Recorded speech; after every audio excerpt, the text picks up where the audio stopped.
It's been a while since I made a video about what camera gear I carry with me daily for all of my photography. Quite a lot has changed, so today I'll be giving you an update and taking you through what's in my daily carry street travel photography camera bag. This video is also sponsored by Squarespace, but more on them later on. Before going through the kit, I need to explain the purpose. This kit is designed to be light and small enough to take with me almost everywhere and cover 90% of all of my photography needs. This kit is ideal for city break, street photography, travel photography, and even some landscape and nature photography. Now, this particular kit that I will share is premium and it is not cheap. You can definitely have this kit for at least half the price if you look for cheaper and smaller alternatives. However, please remember I do this for a living, therefore I can justify spending a little bit more on camera gear. Now, I will not cover it in this video, however, I will cover it in the blog of this video that would have gone live at the same time. I've linked it below, where I will actually share a cheaper alternative to this particular kit. The biggest difference is a departure from Peak Design and moving over to Bellroy. I switched over to Bellroy because it's more comfortable and ergonomic, it's lighter and can compact down a little bit more, it's better quality, it looks much nicer, and it's not made by a camera bag manufacturer that everyone can recognize straight away. The bag that I'm using now is the Bellroy Venture 10 litre camera edition. It is very roomy inside and I personally love how the dividers work. Although they can't be entirely removed, they do stretch, bend, and they can fold flat to suit your needs. The shoulder strap is heavily padded and makes the sling very comfortable. Also, because the shoulder pad slides along the strap, you can switch sides very easily. I selected a sling over a backpack for two reasons. First of all, it's easier to swap lenses with a sling as it acts like a mini table. Secondly, it's more secure. You can have it around the back when not many people around, or slide it to the front when you're somewhere a little bit busier and you want to keep an eye on the zips. Finally, the strap can totally clip off, thus turning the sling into a camera cube for a regular backpack. The camera of choice is the Fujifilm X-T5. There are three main reasons for picking the X-T5 over the other options. The first is that it is lightweight and small. This just makes carrying it around a lot easier. Secondly, it's the 40 megapixel sensor. This gives me the ability to crop, and considering that I'm only using primes, this gives me more options while maintaining a good resolution. This also means that I have virtually doubled the number of lenses I have. And the final reason I chose the X-T5 is because of the new articulating screen as opposed to the previous flip out alternative. It has a smaller footprint, it's easier to compose with, and it's quicker to deploy. In total, there are 3 lenses in this kit, and I can already see some comments regarding why I've chosen the bigger and heavier and faster primes as opposed to the small f2 versions or even a zoom lens. Of course, a zoom lens is more practical. I'm filming this on one right now, and if I had to go somewhere with just one body and one lens, it will most likely be the zoom. However, I just personally prefer shooting on primes from a pure enjoyment perspective. I enjoy using primes more. I don't mind quickly switching lenses if I have to. With the sling, it's a little bit easier. Now, in terms of why I've chosen the bigger, heavier, faster primes is because I enjoy shooting at night. So whenever I get an opportunity, I would shoot in low light. And also because the f1.4 versions of those lenses are quite noticeably sharper than the f2 versions. Now, I don't care about image quality from that point, but it means cropping is a little bit easier because now I have a 40 megapixel sensor and the sharpest possible prime. So yeah, when you crop, you still maintain great resolution and detail. So everything I've just mentioned to me is worthwhile the trade-off when it comes to a slightly bigger and heavier lens. The first lens is the 18mm f1.4, which is a 28mm full frame equivalent. This is my establishing lens.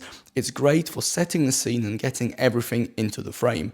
Cityscapes, grand landscapes, the whole street, or even environmental portraits are ideal for this. However, I can also crop it to 23mm, which is a 35mm full frame equivalent, and still maintain plenty of resolution. The second lens is the 33mm f1.4, which is a 50mm full frame equivalent. This is my go-to street photography lens as I personally love this focal length. It is by far my most used lens here and is perfect for subjects, portraits and scenes. However, if you're a little further away, you can crop it to 50mm, which is around 85mm full frame. Now, the lenses that I've just mentioned were in the previous kit. However, this next one is a new addition and one I thought I would never actually make. And it's the 90mm f2, so around a 135mm full frame equivalent. Initially, I wasn't sure if I would use it as much. However, after 2 months in Paris and Venice, I was completely sold. It simply allows me to get the detail and compression that otherwise I could never get. And the amount of photo opportunities that this lens presented was definitely worthwhile having it with me. Between all these 3 lenses, I am covered for everything from wide establishing shots, medium subject shots, and tighter details as well. Now I'm going to mention a few of the accessories that over time have proved to be invaluable. Anker battery pack and charger cables for obvious reasons, a spare XT5 battery, a spare SD card, a Lightning to SD card reader. This allows me to transfer photos to my phone, either for backup or to cull whilst I'm heading home. A Joby folding iPhone tripod. This thing is tiny, folds flat, and it's honestly amazing. It allows me to use my phone for filming myself in a pinch, time lapses, or if I want to watch something without holding the phone in my hand. iPhone 14 Pro. Obviously it's a phone, however the main reason I spent this much money is for a pocket camera. Not only is it an amazing video camera, I mean way better than any action cam, but also it's a great photo camera. So instead of having yet another camera body for those more casual days out, I'll just bring my phone, and in most cases I am happy with the results. Apple Watch. I use this for directions, navigation, checking notifications, and paying for things. This simply allows me to keep my phone in my sling or in my pocket and out of the way, so it makes everything a little bit more secure and reduces distractions. Phone wrist strap for obvious reasons. Peak Design camera wrist strap for obvious reasons. Apple AirTag just in case. A small pen, a wallet, some lens wipes, hand wipes, and that's about it. Okay, and that's pretty much everything. So if you have any questions about any of the stuff that I've just mentioned, please write down below. Obviously check the blog out where I go into a bit more detail and show you a cheaper alternative. But apart from that, that's it. I can't see myself changing this setup for a while.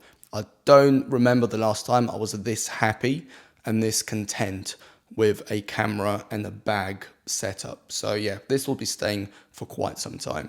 Anyway, thank you so much for watching, and I'll see you in the next video. I don't know why I keep looking out that window. There's nothing there, it's just rain and misery, really. Anyway, bye. I want to take a moment and thank Squarespace for sponsoring this video. I've been using their services for over 5 years and I couldn't be happier with what they have to offer. I use Squarespace to publish my travel and photography blog, where I write about gear, travel, photography, and more. I use them for my online store where I sell my presets, travel, and camera guides. Squarespace is my photography portfolio where I showcase my best images from all of the travels and locations. All of this is under one roof with a great web interface and mobile apps to keep on top of everything regardless of where I am. If you're looking for the best all-in-one solution, then I can honestly recommend Squarespace. Please click on the link in the description and use the code RomanFox for 10% off. Thank you to Squarespace for sponsoring, and thank you for watching.